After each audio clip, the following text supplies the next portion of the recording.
మన రక్షకుడు యేసు ప్రభు నామంలో మీ అందరికి కూడా ప్రత్యేకమైన వందనాలు తెలియజేసుకుంటున్నాం. ప్రియమైన దేవుని బిడ్డలారా, గతించిన వారం నుండి ఈ వారం వరకు కూడా తన కాపుదల, తన కృప మన పట్ల, మన కుటుంబాల పట్ల దేవాది దేవుడు ఉంచిన విధానం బట్టి ప్రభు వారికి కృతజ్ఞతలు చెల్లించాలి. తన బిడ్డలకి ఎప్పుడు కూడా తన కాపుదల, తన కృప, తన ప్రేమ నిండుగా ఆయన ఉంచుతాడు. ఎందుకంటే 100వ కీర్తనలో ఒక మాట ఉంటుంది, సమస్త దేశములారా యెహోవాకు ఉత్సాహధ్వనులు చేయుడి, సంతోషముతో ఆయన్ని సేవించాలి.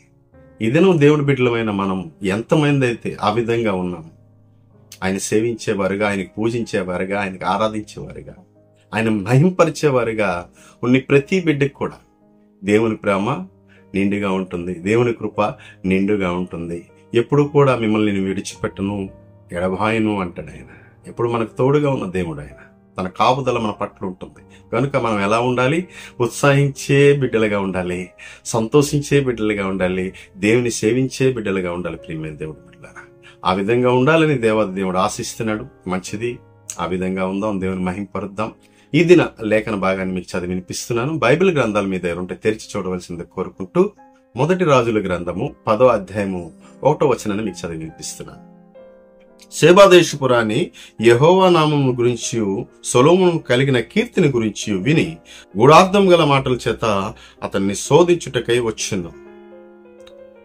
ప్రియమైన దేవుని బిడ్డలారా, ఈ యొక్క మాటలు ఈ యొక్క గ్రంథంలో కాదు, 2వ దినవృత్తాంత గ్రంథము మరి 9వ అధ్యాయంలో కూడా ఈ మాటలు ఉంటాయి, ఇదే మాటలు ఉంటాయి. మంచిదే. ఈ దినము దేవాది దేవుడు మనతో ఏం మాట్లాడాలని ఆశిస్తున్నారు. దేవుని మాటల్లోకి కొంచెం ముందుకు వెళ్దాం. షేబాదేశపురాని సొలొమోను యొక్క కీర్తిని గురించి విన్నదంట, ఆయన ఘనతను గురించి విన్నది, ఆయన జ్ఞానాన్ని గురించి విన్నది. తన యొక్క ప్రజలు ఈ మాటలు చెప్తుండగా ఆమె వింటుంది. చూడండి, సొలొమోను జ్ఞానము లోకమంతటి కూడా ప్రచారం అయిందంట. అదే 1వ రాజుల గ్రంథము 4వ అధ్యాయంలో ఈ మాటలు ఎన్నో ఉంటాయి. దేవుడు ఆయనకి ఇచ్చిన జ్ఞానము, బుద్ధి, వర్ణింప సాక్యము కాడి వివేచనయు దేవుడు ఆయనకు అనుగ్రహించాడు. ఆయనకి తూర్పు దేశస్థుల జ్ఞానము కంటేను, ఐగుప్తు యొక్క దేశస్థుల జ్ఞానము కంటేను దేవుడు అధికమైన జ్ఞానం ఆయనకి ఇచ్చాడని లేఖనం చెప్తుంది. ఈ లేఖనం ద్వారా అనేక మంది విన్నవారు, చూసిన వారు అనేక దేశాల్లో ఈ మాటలు మాట్లాడుకుంటున్నారు. ఎవరి గురించి? సొలొమోను గురించి. ఈ యొక్క మాటలు ఆమె విన్నది. ఎవరు విన్నది? సేబాదేశపురాన్ని విన్నది. అంత యొక్క జ్ఞానం గలవాడా? దేవుడు అంతగా ఆయనకి హెచ్చించాడా? ఎలాంటి గూఢమైన ప్రశ్నలకైనా ఆయన జవాబు చెప్పగలుస్తాడా? ఇది ఎంతవరకు సాధ్యము? ఇది ఎంతవరకు నిజము? ఆయన దేవుడు అంత గొప్పవాడా అని నేను కల్లారా చూస్తే గాని నేను నమ్మనని కొన్ని కఠినమైన మాటలు, లేదా ఆమె శోధించుటకు వచ్చిందని అక్కడ లేఖనం మనకు తెలియజేస్తుంది. నేను ఎలాగైనా యెరూషలేము వెళ్ళాలి. ఈ ప్రజలు చెప్తున్నవారు, ఈ దేశస్థులు వారు చెప్తున్నవారు, ఈ మాటలు నిజమా కాదా నేను కల్లారా చూడాలి. నా దగ్గర అనేకమైన ప్రశ్నలు ఉన్నాయి, ఆయనకి వేస్తాను, ఆయనకి శోధిస్తాను. నా మాటల చేత ఆయన చెప్పగలుస్తాడా లేదా? అంత గొప్ప జ్ఞానవంతుడా అని ఆమె బయలుదేరిందంట. ఇదినము ప్రియమైన దేవుడి బిడ్డలారా, శోధించేవారు అనేక వారు ఉంటారు దేవుడి బిడ్డల పట్ల. ఇదినము మనం చూసుకుంటే శోధించేవారు మాటల చేత శోధిస్తారు, ప్రవర్తన చేత శోధిస్తారు, క్రియల చేత శోధిస్తారు, అనేక విధాలుగా వాళ్ళు చేస్తున్న పనులు బట్టి శోధిస్తారు. యేసు ప్రభు వారిని కూడా ఇదే విధంగా శోధించారట. మత్తయి సువార్త 16వ అధ్యాయంలో ఉంటది. ఏముంటది? పరిసయ్యులను సద్దుకాయులను యేసు ప్రభుని శోధించుటకు అని ఉంటది 1వ వచనం. అవును, శోధించేవారు అనేక మంది ఉన్నారు. ఈ దినం దేవుడి బిడ్డలమైన మనము ఎలా ఉన్నాం? ఇతరుల్ని శోధించేవారుగా ఉంటున్నామా? అల్లరి పెట్టేవారుగా ఉంటున్నామా? కఠినమైన మాటలతో ఇబ్బంది పెట్టేవారుగా, వాళ్ళకి అవమానపరిచేవారుగా, వారికి నిందించేవారుగా దేవుని బిడ్డలమైన మనం ఉంటున్నామా? ప్రియమైన దేవుని బిడ్డలారా, ఇక్కడైతే మనం చూసుకుంటే శోధించుటకు వచ్చిందంట, కఠినమైన మాటలు పట్టుకుని. ఎవరు? సేబాదేశపురాని. ఎప్పుడైతే సొలొమోను దగ్గరికి వచ్చిందో, ఆమె వేసిన ప్రతి కఠినమైన మాటకు లేదా ప్రశ్నకు, ప్రతి మాటకి ఆయన ఉత్తరం ఇచ్చాడు. మరుగైనది ఏది కూడా లేదంట. ప్రియమైన దేవుడి బిడ్డలారా, చెప్పలేకపోయింది సొలొమోను, చెప్పలేకపోయింది ఏది కూడా లేదు. దేవుడి బిడ్డలమైన మనకి దేవాది దేవుడు ఇచ్చిన జ్ఞానం అలాంటిది. ఎలాంటి వారికి ఇస్తాడు అలాంటి జ్ఞానం అంటే, ఆయన యందు భయభక్తులు కలిగే వారికి, ఆయన వాక్యాన్ని ధ్యానించే వారికి, ఆయన వాక్యాన్ని విన్నవారికి, శ్రద్ధగా అనుదినము ఆయన కొరకు ప్రార్థించి ఆయన కోసం వెతికే వారికి దేవాది దేవుడు అటువంటి జ్ఞానం ఇస్తాడు. సొలొమోను జ్ఞానం ఎలాగిచ్చాడు?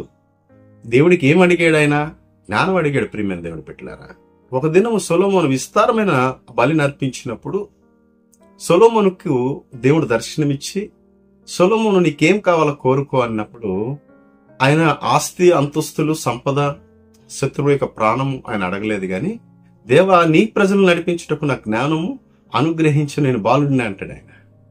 ఈ దినము దేవుడు మనకు అనుగ్రహిస్తే, దేవుడు మనకి దర్శనం ద్వారా మనకు అడిగినప్పుడు మనం ఏం అడగాలి? ప్రభువా, ఈ భూమి మీద నాకు సమాధానమి, జ్ఞానం కలిగి జీవించుకునే బిడ్డగా నన్ను ఉంచు, ఆరోగ్యంతో ఉంచు, నేను మహింపరిచే బిడ్డగా నన్ను ఉంచు అని దేవుని మహింపరచాలి.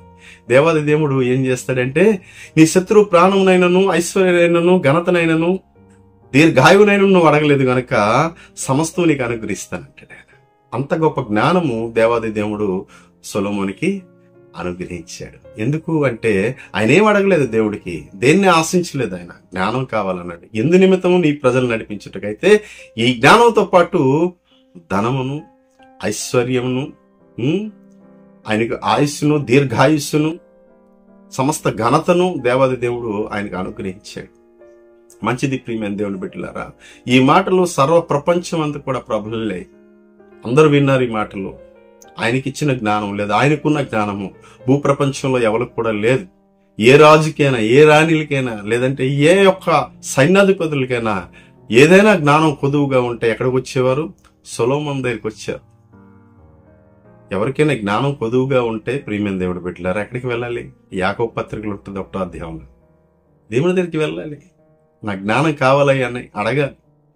ప్రియమైన దేవుడు బిడ్డలారా, ఎప్పుడైతే సర్వమానవాళి సొలొమోను దగ్గరికి వచ్చారో జ్ఞానం పొందుకున్నటకు, జ్ఞానమైన మాటలు వినుటకు, వారి యొక్క రాజ్యాలు నడిపించుకుంటకు ఎక్కడికి వచ్చారంటే సొలొమోను దగ్గరికి వచ్చారు. ఇక్కడ మనం చూసుకుంటే ప్రియమైన దేవుడు బిడ్డలారా, శేబాదేశ్పురాన్ని వేసిన ప్రతి ప్రశ్నకు, ప్రతి జ్ఞానమైన మాటకు ఆయన జ్ఞానంతో ఉపదేశాన్ని ఇచ్చాడు, జ్ఞానంతో ప్రత్యుత్తరం ఇచ్చాడు, జ్ఞానంతో జవాబునిచ్చాడు. ఆమె ఎందుకు వచ్చింది? మాటల చేత ఆయనకి ఇరికించాలి, లేదంటే ఈయన గురించి మీరు చెప్తున్న కీర్తి వ్యర్థమైనది, అబద్ధం, ఇదంతా సత్యం కాదు, నేను వేసే ప్రశ్నలకి ఆయన జవాబు చెప్పలేడు అనుకుని ఆమె వచ్చింది. ప్రియమైన దేవుడి బిడ్డలారా, ఆయన మాట్లాడుతుండగా, ఆయన ఉపదేశిస్తుండగా ఆమె ఆశ్చర్యపడిపోయింది. యేసు ప్రభు వారు కూడా మాట్లాడుతుండగా ప్రతి ప్రశ్నకి ఆ శాస్త్రులు, పరిశీలు, సద్దుకైలకు ప్రత్యుత్తరం ఇస్తుండగా వారు ఆశ్చర్యపడ్డారు. ఈయన వడ్రంగివాడు కాదా? ఈయన ఒక తల్లి మరియమ్మ కాదా? వీరు సహోదరులు మన మధ్యలో లేరా? సహోదరులు మన మధ్య నివసించలేదా? ఇంత జ్ఞానం ఈయనకి ఎక్కడి నుండి వచ్చింది? ఇంత పాండిత్యం ఈయనకి ఎక్కడి నుండి వచ్చింది అని వారందరూ కూడా ఆశ్చర్యపడ్డారు. అదేవిధంగా మనం చూసుకుంటే ఇక్కడ శేబాదేశపురాణి కూడా ఆయన జ్ఞానాన్ని చూసి ఆశ్చర్యపడ్డది. ఇంత గొప్ప జ్ఞానమా, ఇంత గొప్ప ఉపదేశమా, ఇంత మంచి మాటలా? ఆమె చూసి ఆశ్చర్యపోతుంది.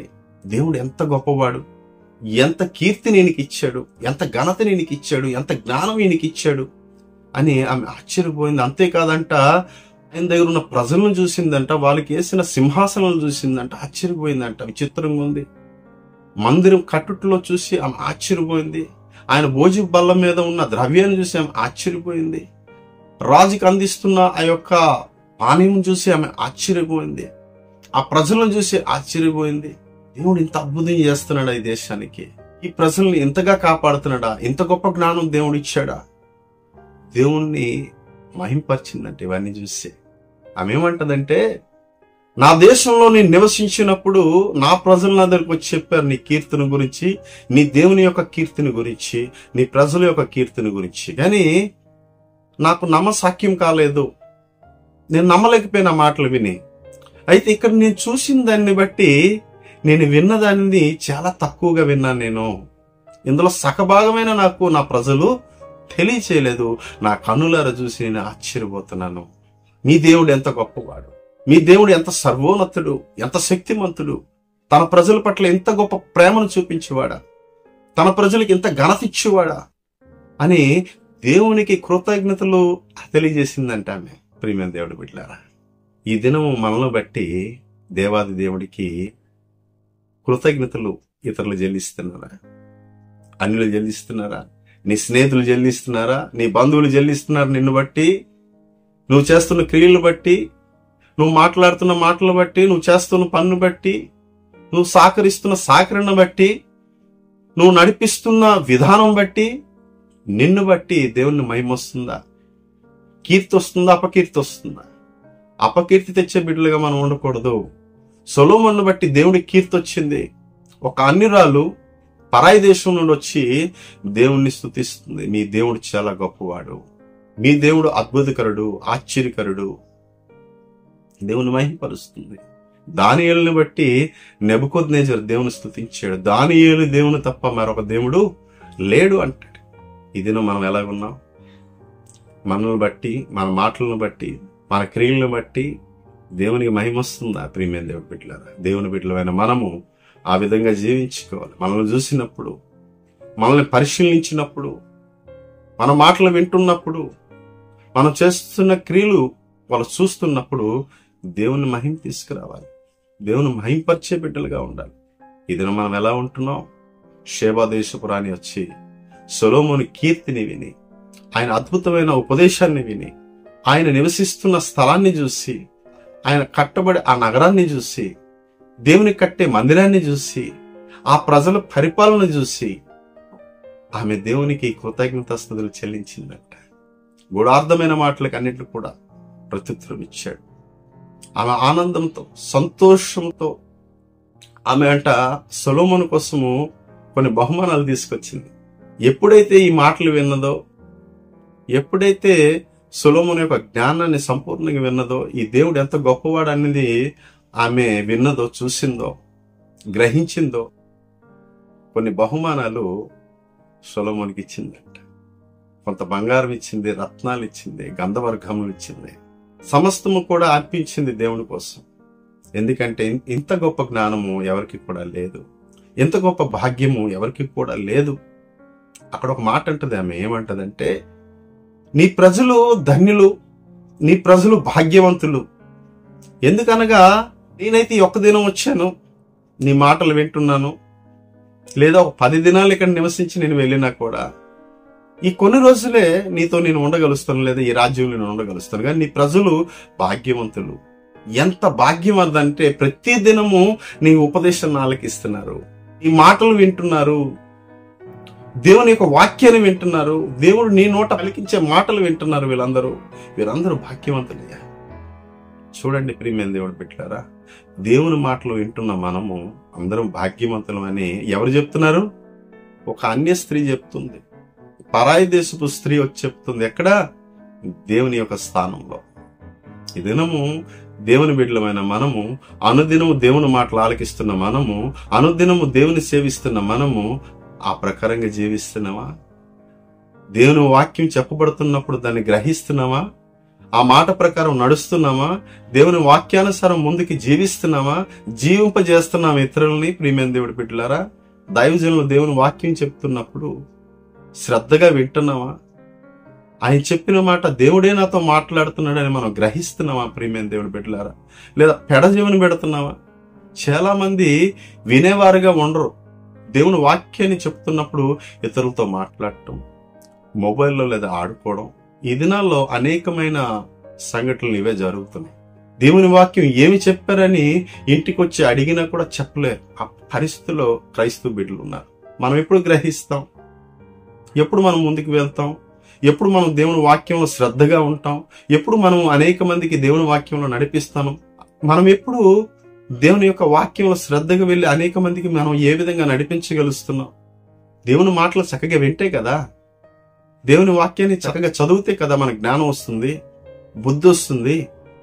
ఇతరుల ఎదుట మనం ఎలాగ నడుచుకోవాలో దేవుని వాక్యం మనకి నేర్పిస్తుంది. ప్రియమైన దేవుడి బిడ్డలారా, ఏమంటది? నీ ప్రజలు భాగ్యవంతులు, అదృష్టవంతులయ్యా నీ ప్రజలు, అనుదినం నీ వాక్యం వింటున్నారు. ప్రియమైన దేవుని బిడ్డలారా, మనకి వాక్యం కొదువై లేదు. మనకి అనుదినము వాక్యం వస్తూనే ఉంది. యూట్యూబ్లో వస్తుంది, ఫేస్బుక్లో వస్తున్నాయి, ట్విట్టర్లో వస్తున్నాయి. దేవుని గ్రంథం మన చేతిలో ఉంటుంది. అనేక దైవజనులు మనకు బోధిస్తూనే ఉంటున్నారు. అయినప్పటికీ కూడా మన ప్రవర్తన మారిపోతుంది.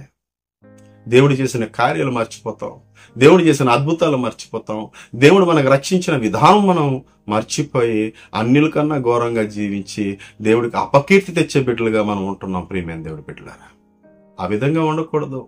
ఆమె అంటుంది, నీ ప్రజలు భాగ్యవంతులు. అవును ప్రియమైన దేవుడి బిడ్డ, అనుదినము దేవుని వాక్యం శ్రద్ధగా ఆలకించి ధ్యానించేవాడు వాడు జ్ఞానవంతుడు అవుతాడు. దేవుని జ్ఞానం వాడికి ఇస్తాడు, వారికి అభివృద్ధిని ఇస్తాడు, వారికి కృపనిస్తాడు దేవుడు. దేవుని వాక్యం ధ్యానించేవాడిగా ఉంటున్నావా?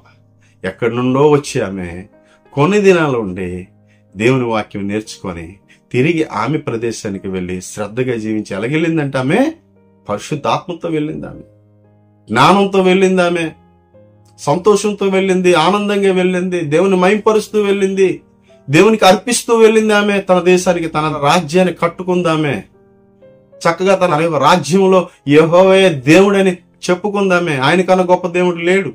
ఆయనకి సేవించే వారందరూ కూడా జ్ఞానవంతులుగా ఉంటారు. వారి దేశం ఎప్పుడు కూడా అభివృద్ధిగా ఉంటుంది, వారి కుటుంబాలు ఎప్పుడు కూడా అభివృద్ధిగా ఉంటాయని దేవాది దేవుడు ఈ దినం మాట్లాడుతున్నాడు. ఆమె ద్వారా ఒక అన్య స్త్రీ వచ్చి సమస్తం సంపాదించుకుని వెళ్ళింది. చిన్న వాక్యాన్ని వినే, కొద్ది మాటలు వినే ఆమె గ్రహించింది, దేవుడి పట్ల శ్రద్ధగా జీవించింది. ఈ దినము దేవుని బిడ్డలమైన మనం ప్రతి దినం వాక్యం వింటున్న మనము ఏ విధంగా జీవిస్తున్నాం, ఎంతగా దేవుని మహిమపరుస్తున్నాం, ఎంతగా ఇతరుల ఎదుట దేవుని యొక్క మహిమ తీసుకొస్తున్నాం. ప్రియమైన దేవుని బిడ్డలారా, ఆమె చివరి వరకు కూడా ఎలా జీవించిందంటే యెహోవా దేవుడు అని జీవించింది. అన్య స్త్రీ ప్రియమైన దేవుని బిడ్డలారా, జ్ఞానం కనుగొనడానికి వచ్చింది. ఈయనకి ఎంత గొప్ప జ్ఞానం ఉందో చూస్తామని వచ్చింది. దేవుడు ఎప్పుడైతే మాట్లాడాడో ఆమె హృదయము ఉంగిపోయింది, సొలొమోనుకి దాసురాలు అయిపోయింది, దేవునికి మహింపరిచింది. ఈ దినం మనం ఆ విధంగా ఉన్నామా? దేవుని వాక్యం ధ్యానిస్తున్న మనం, వింటున్న మనం, చూస్తున్న మనం ఎలా జీవిస్తున్నాం? ప్రియమైన దేవుని బిడ్డలారా, ఒకవేళ ఈ మాటలు విని కూడా మనం ఆ విధంగా జీవించకపోతే, ఆ విధంగా మనం నడుచుకోనకపోతే ఎలా ఉంటదంటే విమర్శ దినం ఒకటి వస్తుందంట. అది కూడా యేసు ప్రభు వారు మనకు రాసి పెట్టారు. ఎక్కడ రాసి పెట్టారంటే మత్తయి సువార్త 12వ అధ్యాయము 42వ వచనంలో మాట ఉంటుంది. విమర్శ దినంలో దక్షిణ దేశపు రాణి ఈ తరం వారిపై ఏం చేస్తుంది? నేరస్థాపన చేస్తుంది. చూడండి, ఈ దినం వాక్యం గ్రహిస్తున్న మనము, వాక్యం వింటున్న మనము, వాక్యానుసారం జీవించుకోకపోతే ఒక దినం ఉంటుంది. ఎందుకంటే నేను వచ్చింది ఒక రోజు, 2 రోజులు, లేదా కొన్ని దినాలు. సొలొమోను మాటలు విన్నాను, దేవుణ్ణి విశ్వసించాను, దేవుడు ఎంత గొప్పవాడో నేను గ్రహించాను, దేవుని యందు నిలకడగా చివరి వరకు నేను జీవించుకున్నాను. మీరు అనుదినం ఉంటున్నారు కదా, అనుదినం మీరు ఆ మాటలు వింటున్నారు కదా, మీరెందుకు ఇలాగ ఉంటున్నారు? చెడిపోయిన వారుగా దేవునికి దూరమే ఎందుకు జీవిస్తున్నారు? అందును బట్టి విమర్శ దినమున దక్షిణ దేశపు రాణి అంటే సేవా దేశపు రాణి ఈ మాటలు చెప్పి మన మీద విమర్శన చేస్తుంది. ఇదేంటయ్యా, నీ బిడ్డలు అనుదినం నీ మాటలు విన్నారు కదా, అనుదినం నీ సన్నిధానికి వచ్చారు కదా, అనుదినం వయసును వారికి వినిపించావు కదా, వారెందుకు నీకు వ్యతిరేకంగా జీవించారు? ఇలాంటి వారికి నువ్వు పరలోక రాజ్యం ఇస్తావా అని ఆమె విమర్శన చేస్తుంది. ఎప్పుడు? విమర్శ దినం. ఎప్పుడైతే మనం ఈ భూమిని విడిచి దేవుని సన్నిధానంలో న్యాయ తీర్పులో నించుంటామో అప్పుడు ఆమె విమర్శ చేస్తుంది, నేరస్థాపన చేస్తుంది ఆమె. అలాగున్నామా మనం?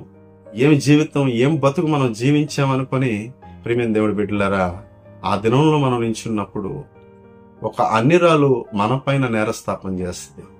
మీరు దేవుడి బిడ్డలు అంటున్నారు, దేవుడికి ఎంత విరోధంగా జీవించుకున్నారు తెలుసా? నేను ఎలా జీవించానో తెలుసా?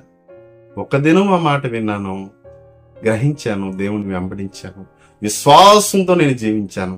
మీరు అనుదినం వింటున్నారు, విశ్వాసంలో జీవించలేదు, దేవునికి విరోధంగా జీవించారు, దేవుని వాక్యానుసారం మీరు జీవితము మీరు గడపలేదు గనుక మీ పైన నేరస్థాపన చేస్తున్నాం. పరలోక రాజ్యము పోగొట్టుకున్న వారుగా ఉంటాం మనం. క్రైస్తవ జీవితం ఎందుకోసం అంటే పరలోక రాజ్యాన్ని స్వతంత్రించుకోవడానికే, ఆ యొక్క నిత్య జీవంలో ఆనందంగా ఉండుటకే, ఆయన మన కోసం కట్టిన గృహాల్లో, ఆయన మన కోసం నిర్మించిన పరలోక రాజ్యంలో దేవుని మహింపరుస్తూ జీవించుటకే ఈ క్రైస్తవ యొక్క జీవితం. ప్రియమైన దేవుని బిడ్డలారా, అట్టి జీవితం ఈ భూమి మీద జీవించినప్పుడు మనం ఎలా జీవించాలి? ఏ విధంగా ఉండాలి? ఏ విధంగా తనను మహింపరచాలి, ఏ విధంగా మన జీవితాన్ని ఇతరులకు చూపించాలంటే షేబా దేశపు రాణి ఈ దినము మనతో మాట్లాడారు. ఆమె మాట దేవుడు మన నోట ఈ మాట ఉంచి దేవాది దేవుడు మాట్లాడినందుకు దేవాది దేవుడికి కృతజ్ఞతలు చెల్లించాలి. ఆమె శ్రద్ధగా భయభక్తులతో ఆమె దేశమందు జ్ఞానం కలిగి ఆమె జీవించింది. ఆ దేశ ప్రజలందరికీ కూడా దేవుడిలో నడిపించింది. ప్రియమైన దేవుని బిడ్డలారా, మన పైన ఆమె నేరస్థాపన చేస్తుంది. ఒకవేళ మనం స్థిరత్వంగా ఉండకపోతే, స్థిరత్వంగా జీవించకపోతే, స్థిరత్వంగా మనం వాక్య సందేశంలో నిలకుండకపోతే ఆమె మన పైన నేరస్థాపన చేస్తుంది. మన బతుకు స్థిరంగా లేకపోతే, మన మాట స్థిరత్వంగా లేకపోతే, మన ఆలోచన స్థిరత్వంగా లేకపోతే, మనం ఇతరులతో చక్కనైన క్రియలు మనం చేయకపోతే, దేవుని బిడ్డలమైన మనము భయభక్తులు కలిగి జీవించకపోతే మన పైన నేరస్థాపన ఆమె చేస్తుంది. ఈ దినము దేవాదేవుడు ఈ మాటలు మనతో మాట్లాడారు కనుక శ్రద్ధ కలిగి భయభక్తులు కలిగి అనుదినము దేవుని వాక్యాన్ని ధ్యానిస్తూ, అయ్యా అవును ప్రభువా, ఒక దినం వస్తుంది నేను నీ రాజ్యానికి రావాలి, అక్కడ నాకు నేరస్థాపన జరుగుతుంది, నా పైన నేరం మోపబడుతుంది నేను చేసిన ప్రతి తప్పును బట్టి. గనుక ఆ తప్పులు ఏవైనా ఉంటే ఇప్పుడే నన్ను క్షమించి ఈ దినం నుండే నేను షేబా దేశపు రాణిలా స్థిరత్వంగా విశ్వాసంగా మిమ్మల్ని మహింపరుస్తూ మిమ్మల్ని స్తుతిస్తూ నిలకడగా నేను జీవించాలని నీ కృపని నాకు అనుగ్రహించమని దేవుని అడుగుదాం. ప్రియమైన దేవుడి బిడ్డలారా, ప్రార్థన చేద్దాం. మనం అందరూ కూడా కళ్ళు మూసుకునే అట్లా ప్రార్థన చేసుకుందాం. మా పరిశుద్ధమైన ప్రభువా, ప్రేమ కలిగిన మా తండ్రి, దయ కలిగిన మా దేవా, మీకు స్తోత్రాలు. ఇంతవరకు ప్రభువా మీరు మాట్లాడిన మాటలు బట్టి మీకు స్తోత్రం.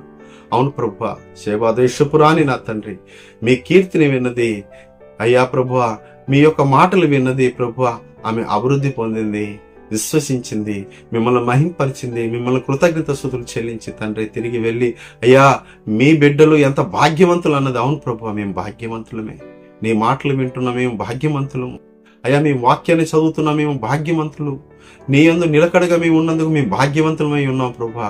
అటువంటి కృప మాకు అనుగ్రహించండి. మేము ఎప్పుడు కూడా తొట్టెళ్ళిపోకుండా, మేము ఎప్పుడు కూడా నీ వాక్యానికి మేము దూరం కాకుండా అనుదినం మిమ్మల్ని మేము మహింపరిచే బిడ్డలుగా మేము ఉంటా కృపను అనుగ్రహించమని, మా పైన నేర స్థాపన లేకుండా మేము తండ్రి శుద్ధులుగా పరిశుద్ధులుగా ఉండటకు మా కృపను అనుగ్రహించమని, చూస్తున్న ప్రతి బిడ్డల్ని మీరు దీవించి ఆశీర్వదించమని, అనారోగ్య పరిస్థితుల్లో ఉన్న ప్రతి బిడ్డలు మీరు ఆరోగ్యం ఇచ్చి మీ కృపలో నడిపించుకోమని, మీరే మహిమ పొందుకోమని, మహిమ ఘనత ప్రభావాలు మీరు పొందుకోమని యేసుని నామములో చిన్న ప్రార్థనని వేడుకుంటున్నాను తండ్రి. ఆమేన్. దేవుడు మిమ్మల్ని అందరినీ దీవించి ఆశీర్వదించును గాక. ఆమేన్.